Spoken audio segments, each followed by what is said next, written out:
onze straat, waar die mooie villa staat, woont een meisje en dat meisje heet Marie.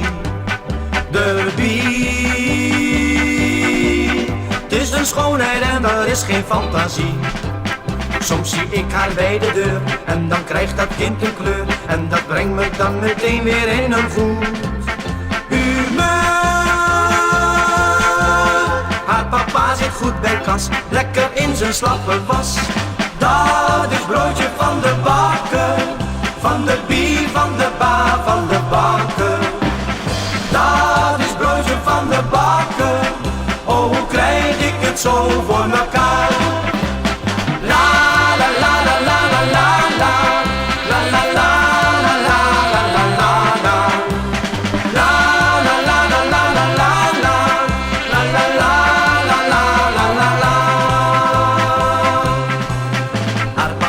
Keek me aan en hij zei toen blijven staan. Zeg, wat heb je met mijn lieve schat Marie gedaan?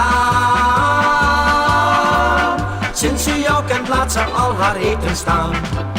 Ga een keertje met haar uit en dat kost je dan geen fluit. Als het goed zit dan wordt zij misschien heel gauw je bruid.